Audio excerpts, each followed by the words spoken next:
Welcome to All Things Pilates, Season 4. Though we can't know exactly what Joseph Pilates was thinking or feeling towards the end of his life, we do know he wanted the entire world to practice contrology, and that want has certainly become a reality. Hello, everyone. I'm Darian Gold, and here on All Things Pilates, we discuss the man, the method, and how his genius continues to influence and inspire.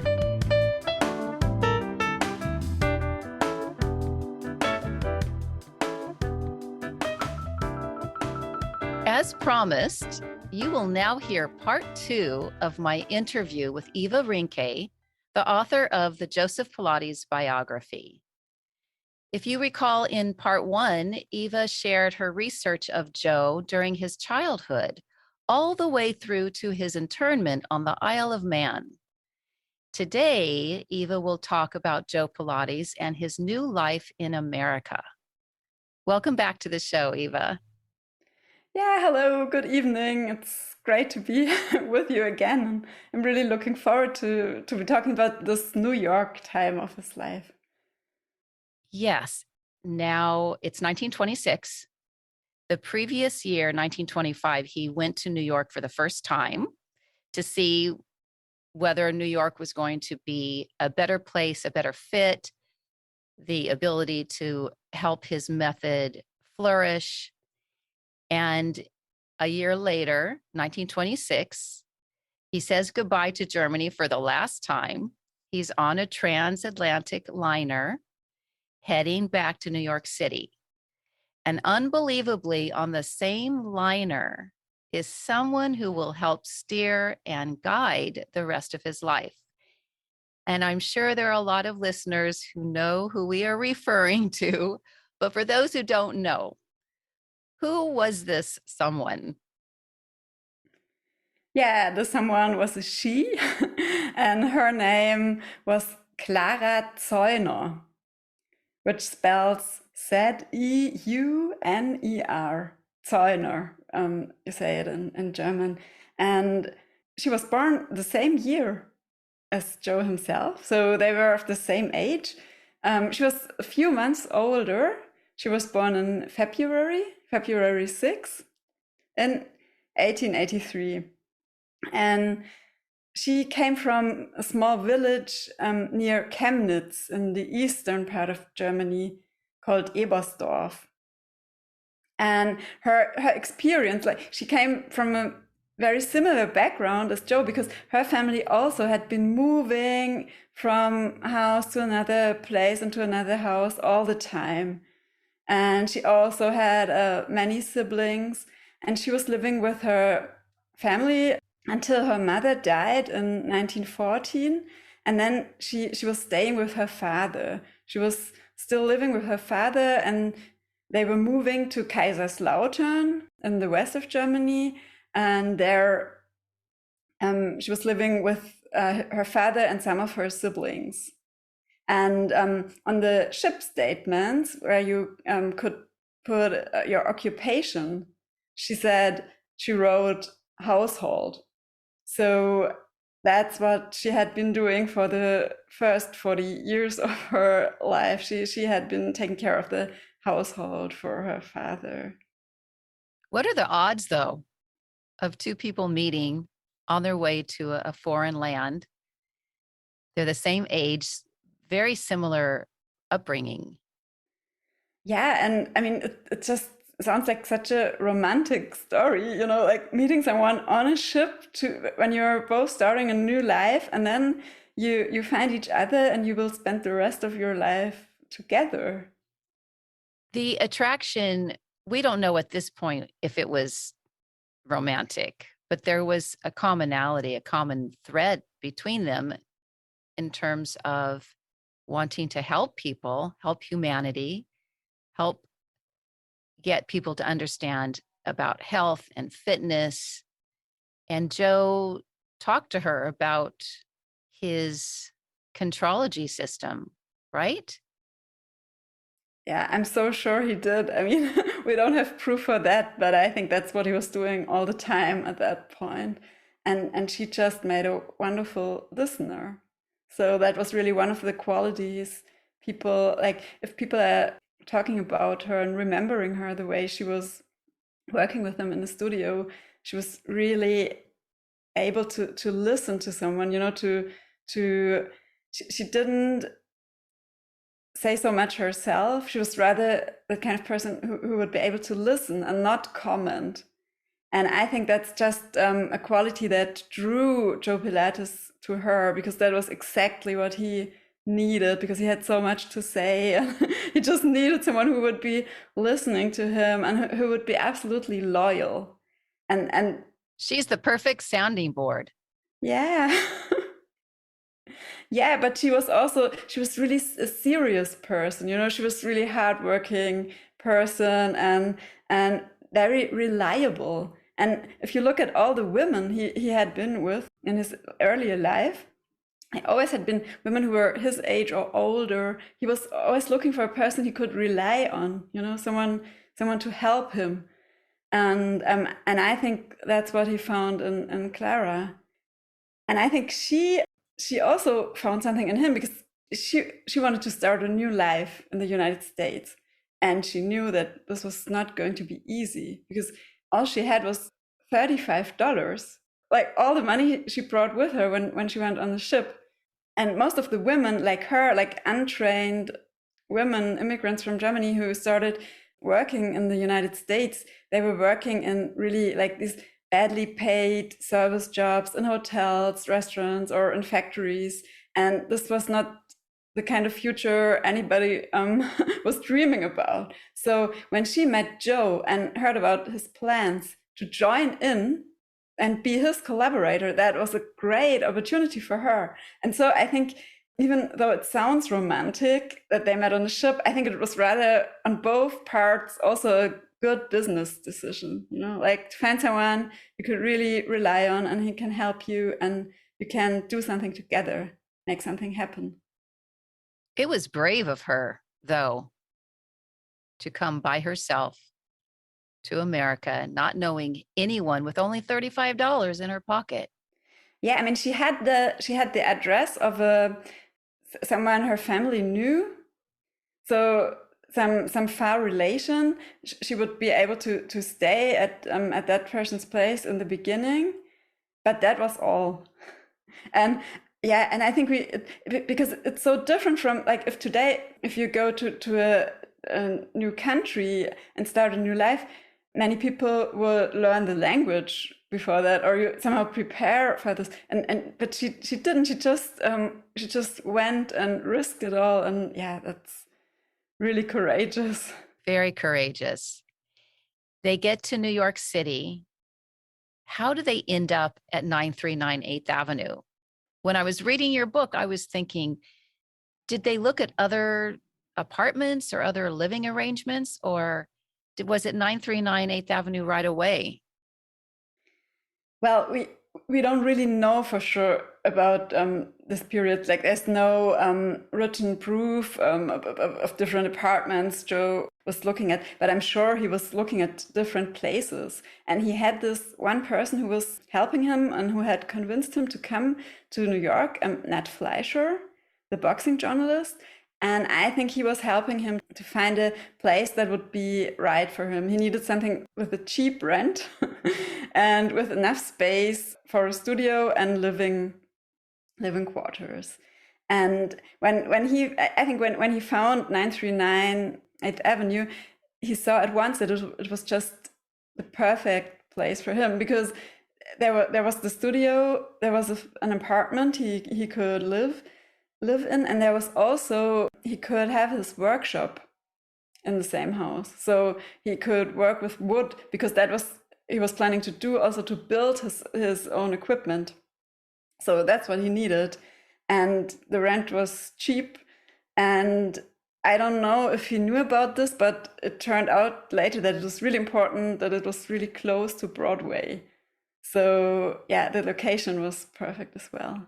And yeah, and I think that's just amazing. Like these two people who had been traveling so much in their life and they had been living at so many different addresses or places. And now they moved in this apartment sometime in 1926 or 27. We don't know for sure. And then they stayed and they stayed for the rest of their lives in this place. And they were working there, living there. It's such an incredible story. Were there other people besides Nate? Is it Nate or Nat? I think it's Nat, but you would Nat. know like N-A-T. Like how do you pronounce it? Yes. And Nat, like a Nat. bat. Yeah, okay. So Like a Nat. bat. Yeah. Yeah. Were there other people, before we start talking about the dancers and his students, were there other people besides Nat who stepped forward to offer assistance? Yeah, I mean, there were so many people who were helping Joe. I think that was one of his great gifts. Make people help him. Because if you look at all his books and everything he ever published, or there was always several people who were voluntarily taking part in this and helping him with this. But all these people were his clients.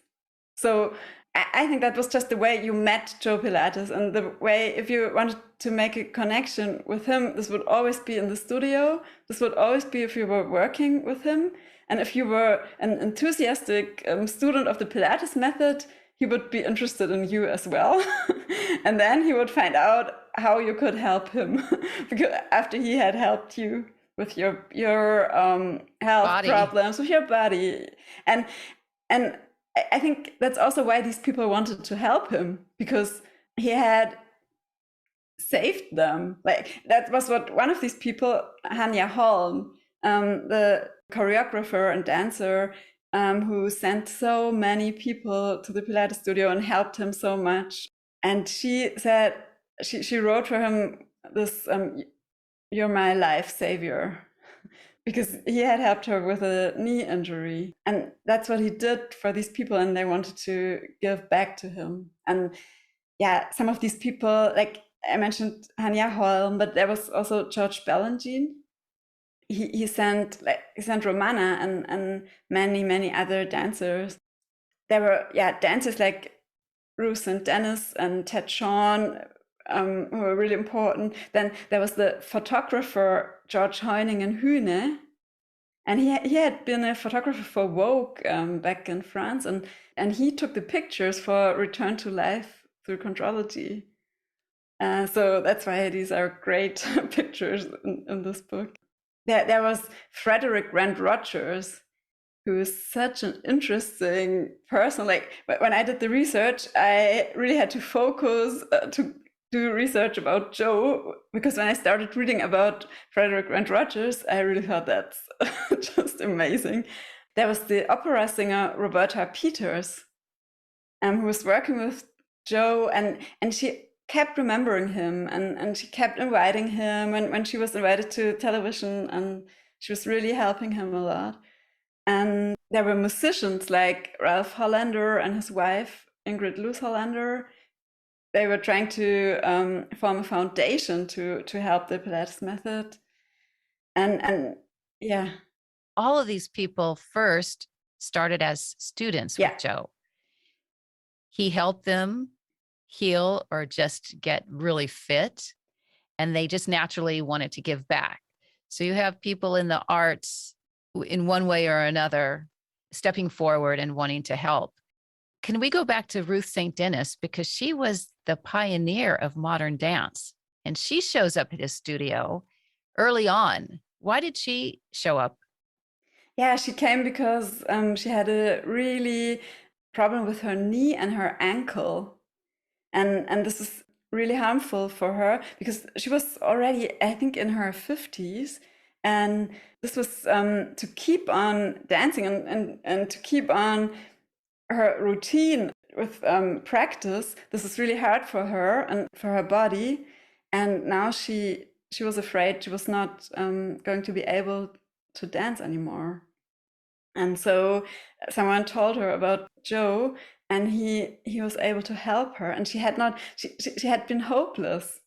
So he gave back hope to her, and he helped her to overcome this injury and to go back to work. So this was, for her, this was such a wonderful experience that she kept helping him throughout her life. And she was inspired. Yeah, she was so inspired about him, and she was talking to everybody she met about him, and people were really annoyed. Some of them, for instance, her Stop husband, talking about Ted him. Sean. Yeah, he couldn't hear it anymore. There are several memories by him when he said, I couldn't hear it anymore. And then sometimes I just went just so that she would stop talking about it. And then he loved it. Isn't that crazy? Just as much as she did. I do remember way back when, I think we're talking late 1980s, early 1990s, you would hear people dismiss Pilates like it was something just for celebrities or just for dancers. It had that kind of energy around the method, which is completely not true.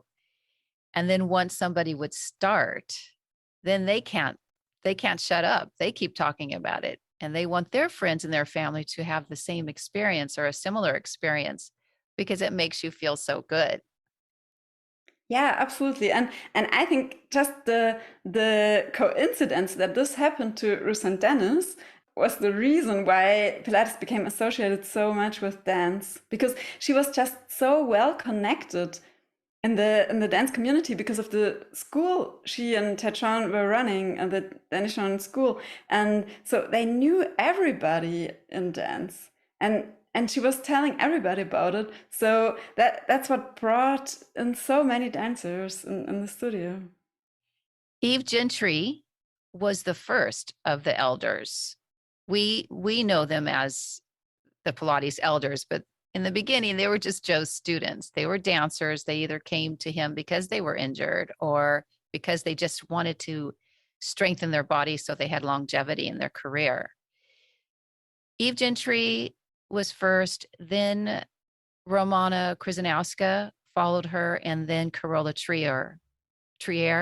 Those were the three, as we know them, Pilates elders to study with Joe. But what about Kathy Grant and Naja Corey, Ron Fletcher?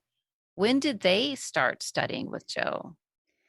Yeah, that's such an interesting question. Also, really difficult to answer because, I mean, one of the things about Joe was that he didn't keep records in a way that other people would do that in a studio. So it's really difficult to find out when someone was actually coming to the studio and how often.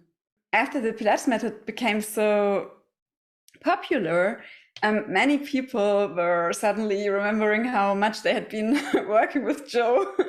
And it's really difficult actually to find out when exactly someone was actually there and how much. And I think, as you said, most of these elders, they came to the studio first as clients because they had an injury or some problem, some body part. And most of them, they went there, they worked with Joe, and then it was better, and then they left. And at some later point, they came back because they got interested in the method more. Or got injured again. Or they got injured again and needed more of that. But many of them also later, they were thinking about that, and then they became interested and wanted to learn more about that. So I think Kathy Grant is a good example of this. She came in 53 because of a knee injury, but she was so in the dance world and had so many things to do, and she was traveling the world and like these interesting things she did, like she went to Africa and stuff, but she always kept coming back. Then she started working for Carola Trier as an assistant, and then she came back to Joe and got the certificate along with Lolita San Miguel. And later, and this was in 73, she took over the Bendel's Pilates studio, the Pilates studio at the Bendel's mall in New York. And so I think she's a good example because like in the beginning, it was her dancing career that was important for her. And Pilates was just a small part of that. And then later, she became more interested, and then it took a bigger part of her life, and then from in the 70s it became the center of her work, and I think that's how it was with almost all of them. You know, Yes. they kept Yes. in the beginning they kept changing between the worlds, and then at some point they focused on the Pilates It's a method. very natural transition. I think any dancer would tell you that. In your book, you describe a remarkable story of healing and transformation that involves Eve Gentry and her trust in Joe to help her with her mastectomy that she had had and she needed to heal. Can you share this story with our listeners?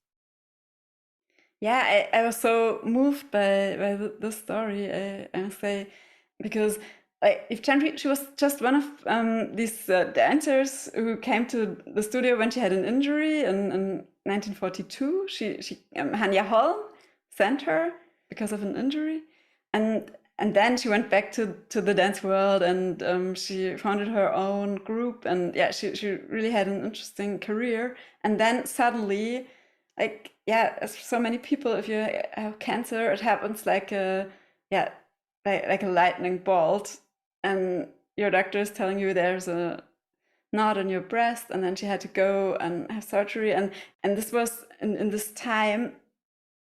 Almost every time they did this, the radical mastectomy, so they took off the whole breast, and also they removed the pec major, the muscle you really need to move your arm. Yeah, and she was devastated. It was really difficult for her to find hope, because she thought she would never be able to dance again, and that was her life.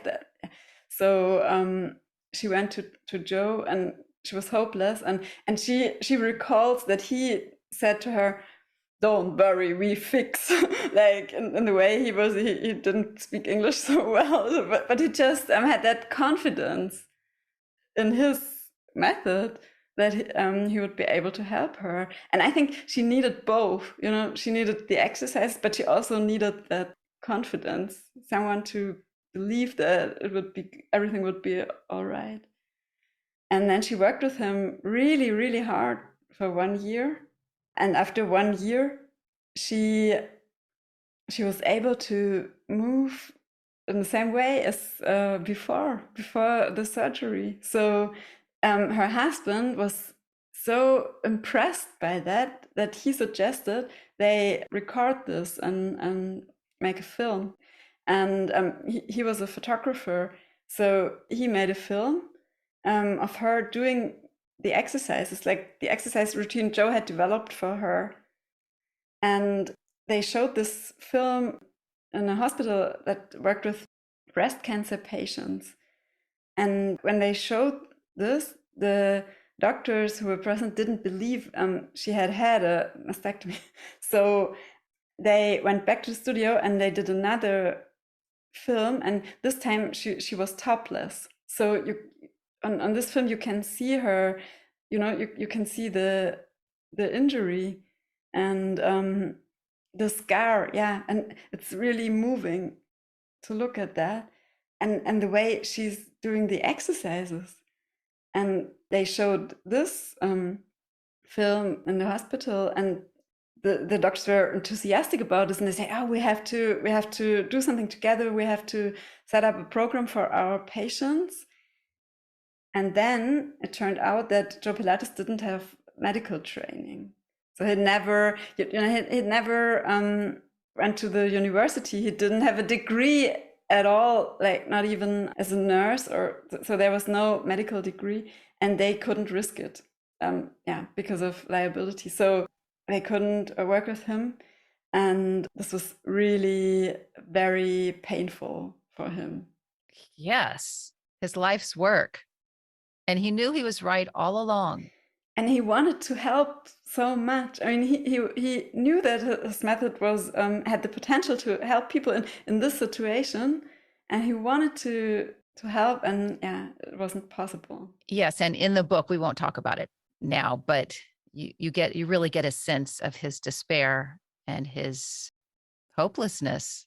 He gave hope to all of the people who came to study with him. And he was denied that hope himself because unless he had lots of letters behind his name, nobody was going to take him seriously. He was so far ahead of anything. Let's go ahead a little forward into the book. So Joe passes away in 1967, and Clara takes the reins and is responsible for running the studio. Do you know how she handled this? Yeah, I mean, this was a really difficult situation for Clara because she had been living Joe's life for 40 years. She had been sharing his dreams, his work, and everything. And to her, the possibility that he would die had not occurred. They were both convinced that she would die first because she was the one who had health problems. She was the one who was losing her eyesight. Did she have physical problems? Yeah, she did. She had pain in her knees, and he was working with her as well. Yeah, she had pain, and yeah, when he was still fit and alive. So, and then when he died, she was not prepared for that. And also, I mean, she was 84 when he died, and this is an age usually people don't have to work at that age. And then she had to take care of the studio and take over all the responsibility. So, I mean, on the one hand, she had been most of the tasks she had been doing all the time, but then she had been doing it for Joe. So this was really different if he wasn't there. Also, like during the last years of his life, both Joe and Clara, they had retreated a little. I mean, most of the daily work in the studio had been like Hannah and John Winters and Romana had been working there a lot, and different assistants. So Joe and Clara had not been there all the time as they had been in earlier years. So now this was really difficult for her because her strength was going down. Yeah. And then she was really sad, but she wanted to keep the studio, keep it on. She was convinced that this was his last wish, and he wanted the work to continue. And so she was really trying hard and relying more and more on Romana to do this. Well, when Clara's time came it was her time to step aside when she couldn't keep up anymore. She did ask Romana, who had not only was she teaching at the studio, but she traveled with Joe to be his demonstrator when they were doing demonstrations. And her depth of knowledge of his work was huge. Do you know how Romana handled running the studio? Did she change anything? I'm sure she must have changed a few things just in observation when she was teaching. Yeah, I mean, you know much more about how she was running things because you have been working with her. But like from what I found out, like by reading the memories of people and comparing this, and I think like when she go to the studio, and especially after she moved to a new location in the 70s, there were a couple of things that changed. Like she was really different person from Clara. Clara was always in the background. She was really not loud. And Romana was like a diva. She was the person like who would be in the spotlight, And Yes. so she was doing a show in the studio, and so the way she was teaching was really different from the way Clara had been teaching. But they were also sharing some things, and I think they were both really serious about the method and about the way Joe had taught the method, and to save this, to do it exactly in that way. And I think that's where they were really similar. And there was another thing where Romana was similar to Clara. She was a great teacher, an inspiring teacher, but she was not a businesswoman. So she never managed to run the studio in a way that she would make a profit. And she just didn't have the, I don't know, she was not able to do it. So she always wanted to rely on someone else to help her. And so she never really became independent as a businesswoman as other elders did, like Carola Trier or Eve Gentry. They were also able to, run a business, or Ron Fletcher, for instance. She was an artist, 100%. Yeah, and I mean, I understand her so well. I mean, I'm also like that. I never care so much about the money side of things, and then in the end, you're just working, and you think, oh, okay, I didn't earn anything, but well, no matter, I just go on. Somehow, things will be fine. And I think that was just her, the way she did that, and I mean, I like that.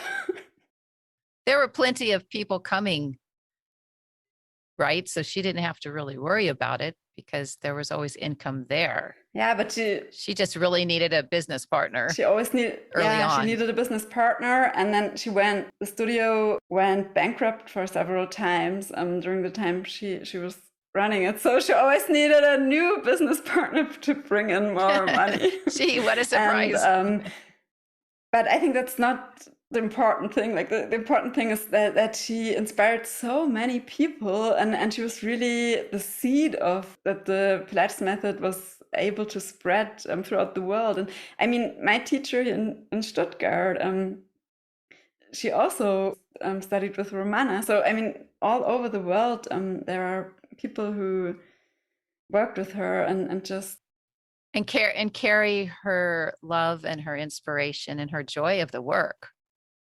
Yeah, she really, spread the love for the Pilates method. Jonathan Winters and Hannah, what was her last name? Sukumar. Well, yeah, there are several versions of her name, like Sakamirda, Sakamirska, and I was not able to find her, like to find some document of her and to find out even what her name was. She's the mystery girl. Yeah, a really mysterious woman, because she was always there. Like, people remember that she was always there, really important person in the studio. But it's we know almost nothing about her, and she disappeared when Romana moved the studio to another location. Then she didn't follow. She didn't follow, and there's some stories that she got married and moved. And what about Jonathan Winters? Somewhere else. Yeah, John Winters, I also didn't find out much about him, but I have to admit I didn't dig very very deeply. So because there are so many people who were important for the Pilates studio at some point. This was really difficult when doing research to focus on Joe, because there are so many interesting people as well who worked with him, and get distracted a lot. Sure. Moving even more forward into your book, actually, it's towards the end of your book. I remember this well. The Pilates lawsuit caused so much strife and ill will. Can you speak about how the lawsuit unfolded? And what do you think Joe would be thinking about when he would observe this entire drama? Yeah, I mean, when I was reading about this, I really thought this was so sad, because this would always also be the end of the book, and then everything ends in front of a judge. That's not a great ending. I think what brought it on was like Romana's wish to preserve the method and really to implement quality standards, and she didn't want, because she saw that some people who hadn't been trained in the Pilates method at all, or they just went to a workshop for a weekend, and then they started teaching Pilates, and she didn't want that. She wanted to, what she had done when she had taken over the studio, she wanted to preserve this and really teach the method in the way Joe taught it. But she didn't see that there were also other people who had been working quite deeply with Joe and who had an understanding of his method as well, and who were also doing teacher training. And so that there were quite a lot of people who were actually knew a lot about the method, and some of them had been working with Joe for years, just like her. So, and she didn't really think about that. And so when she and Sean Gallagher started sending cease and desist letters to people, for instance, like Deborah Lesson. What year is this? What year is this? I think did it start? At some point in the middle of the 90s, I think like 94 or 96. Yeah. So some people who were receiving these letters, they were really thinking that can't be true, because I've been working with Carola Trier for 10 years now, and this is just impossible. And they just didn't accept to go to Sean Gallagher, who had just started learning the method, to take an exam and get a certificate. So I think that was the underlying problem. And then when it went court to the court, went to trial. Went to trial. The judge decided that the term Pilates was generic, so it was not possible to have a trademark Pilates. And now, so that outcome was tragic, because this made it impossible what Romana had been wishing for, and other people also, because other people also had wanted to save the Pilates method and have quality standards. This was really a tragic outcome. But on the other hand, I think there was also good things which started after the trial. So there was the Pilates Method Alliance was founded, and they have actually done that. And they have found a way to establish these standards. And they have also found a way to reunite the Pilates community, at least superficially. So yes, that's an operative word, superficially. So when I think what Joe would have been thinking about that, I think he would have been in the trial. That would be exactly the way he would handle things, like to sue people if he had enough money to do that. He would have done that.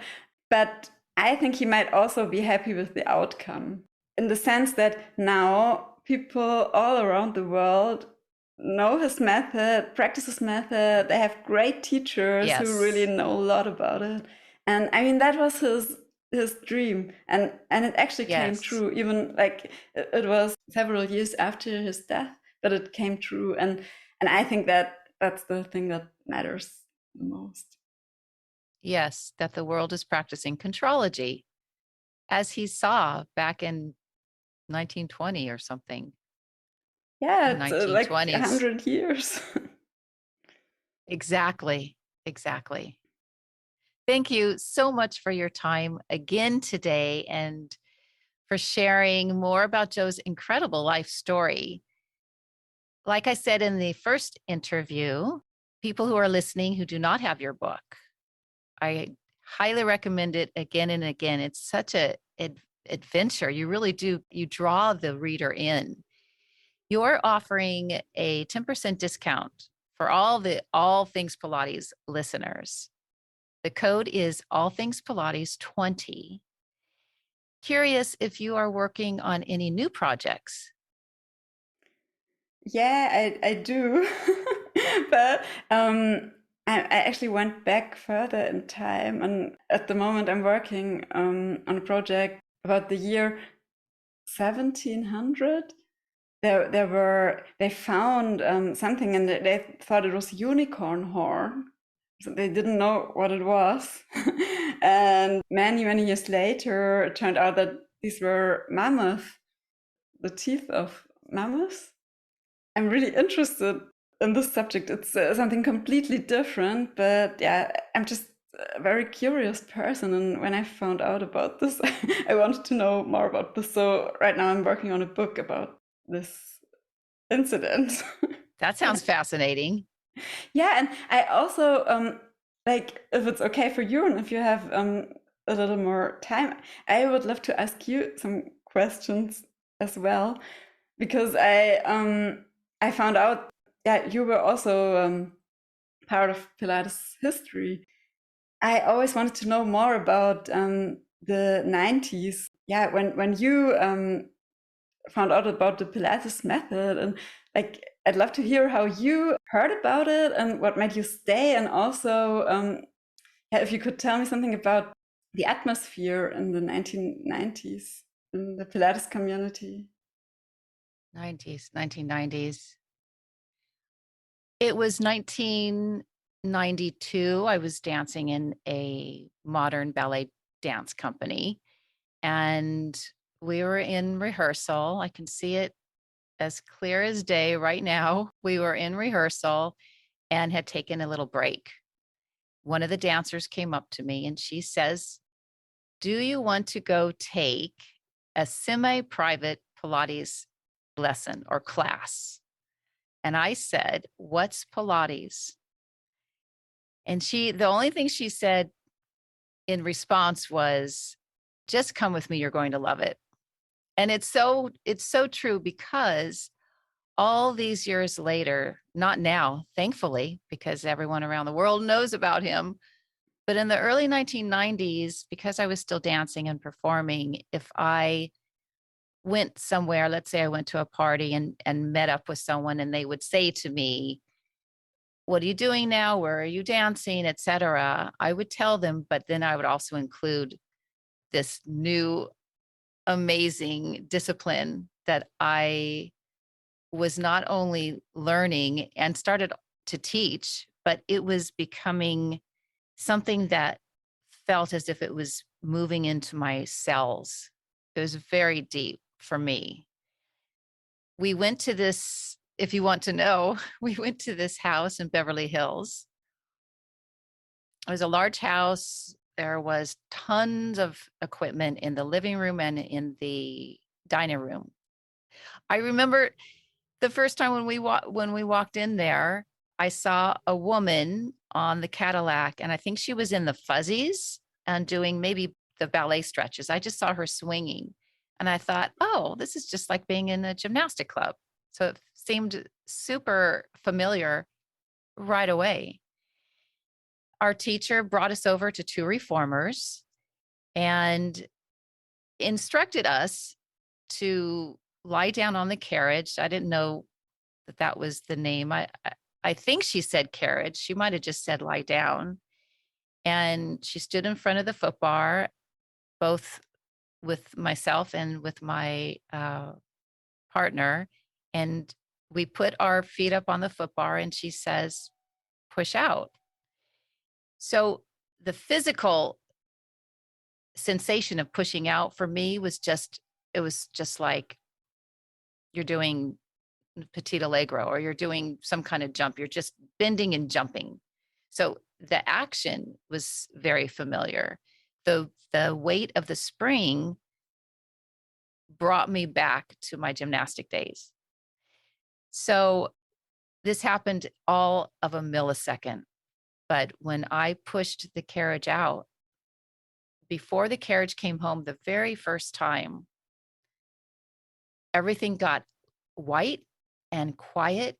I didn't hear the teacher's voice. I didn't hear anything. I felt as if I was floating above, but not in my body, more in sort of my spirit. And as I was pushing out, the first sensation besides the physical of the legs working, I heard buzzing in my head. And as soon as the buzzing happened, I don't know if I popped out of my body for a second. I don't know what happened, but I know something happened, because the moment the carriage came in, I knew at that very moment this was going to be my life's work. Wow. Yeah, it's really, it's quite it's hard to explain, because time for us is so linear and slow, even though everything seems like it's speeding up right now. But it just happened very quickly. I marveled at the fact that I could even sense what was happening, and I definitely didn't hear anything, and I could feel floating, and I could feel white, sort of cloud-ish sensations around me. And then I dropped back into my body. I don't know, it was very fast, but it was so to me, it seemed very obvious because it was an extension or natural progression from my gymnastic career.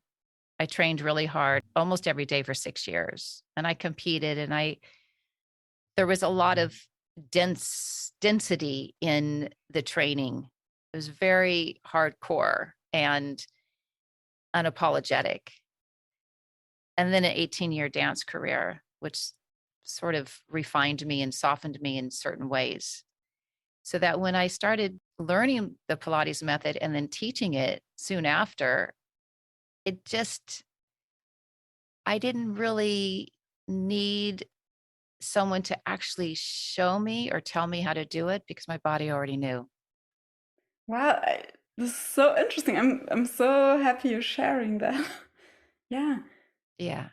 And then you really knew you were going to learn more about this, and you wanted to do it. You just wanted to.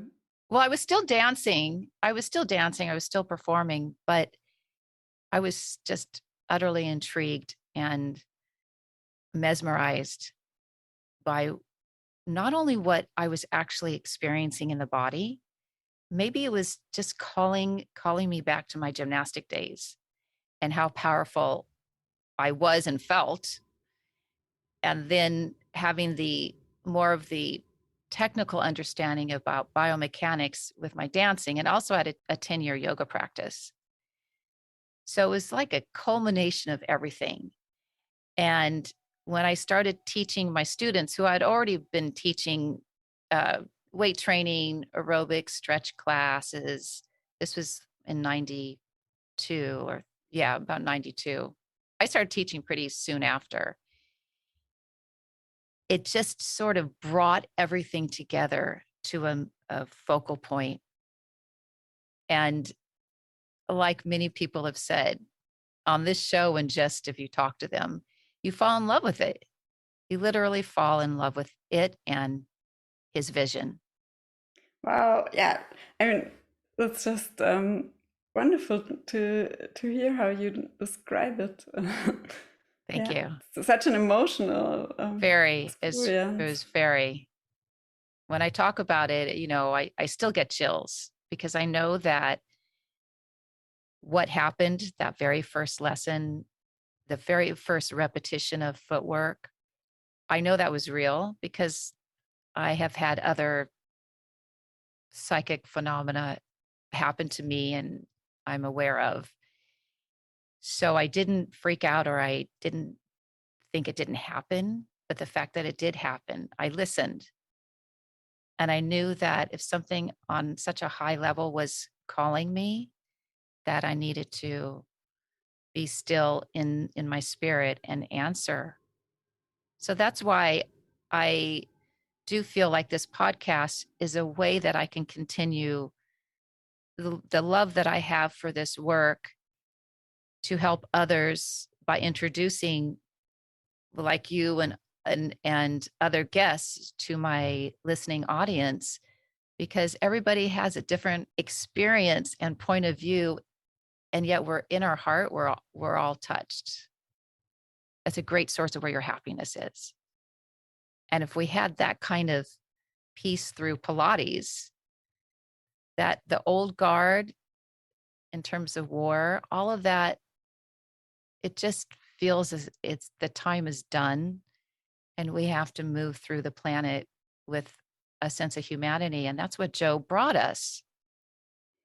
Yeah, so because I had been planning to ask you what is your vision of how the Pilates method will develop. I think that his work will continue. I think it will continue. I think Pilates inspired movement will continue.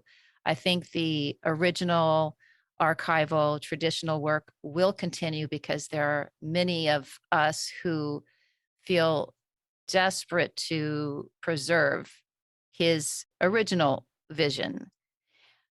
And I do think because there are so many very creative thinkers and movement specialists who are taking his work into some other realms, both of them will coexist. And one day I do see his vision being fully realized, which is hospitals and for sure schools. Because I was just reading recently that childhood obesity in America is almost 20%. That's crazy. Children need to exercise. Children need to release all of that child energy that is just in them. They can, when they get to be an adult, that energy changes and you slow down. But right now, we need to set healthy patterns. And that's what he talked about in his book, Return to Life Through Contrology. It was so much about the children. The children are our future, but we can't have sick children as our future.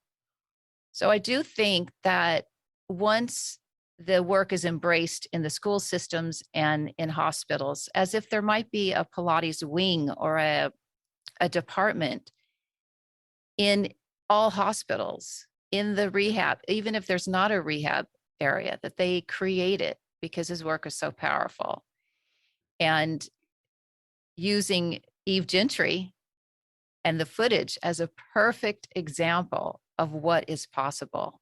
And now, because we know so much more about how the body functions from connective tissue out, we have more to offer. And then Joe can maybe rest finally. That sounds great. I'm looking forward to this. Yes, me too. Me too. Thank you. Thank you again, Eva. It was fantastic connecting with you for a second time. And everyone, please get her book if you don't have it. It's so full of detail, and it really is, you're stepping into an adventure. Yeah, and I think the podcast is also a great way to share like some of the other parts, yeah, which also belong to it. Thank you. Thank you, and have a great day. All Things Pilates is produced, edited, and hosted by me, Darian Gold. Mastered audio mix by Fabian Romero. Theme music, Soul Blues Piano Shuffle by Boom Zoom. As you've learned from Eva's interviews, Joe began his fitness destiny initially with gymnastics. I too began the same way. I trained very hard, and like Joe, I was drawn to sharing my gymnastics knowledge and passion early on. In fact, I was a mere 14-year-old, and my very first private student was 7. Her parents hired me to help their daughter gain more strength and confidence. Excited to share the work, I demonstrated, explained, and spotted her with tricks such as handstands, aerial cartwheels, and balancing on one leg in preparation for the challenging balance beam. I've taught alignment, rhythm, and body control ever since. To me, teaching is a gift, and I honor this gift by continuing to develop not just my technical abilities, but my observational, vocabulary, and communication skills. Proper technique has always been the foundation of my practice, and if you are a student of mine, you know this to be true. I'm taking a moment to shine the light I usually bestow on others on myself. I'm always available to guest teach at a workshop or conference, or my all-time favorite thing, to guide young athletes and dancers. If you happen to know anyone who would welcome my skill set, please make a note of my website, dariangold.com. You can also find me on Instagram at Studio Darian Pilates and Facebook, Darian Gold. As always, I remain in awe of Joe's work, and I look forward to being with you in a couple of weeks on another episode of All Things Pilates.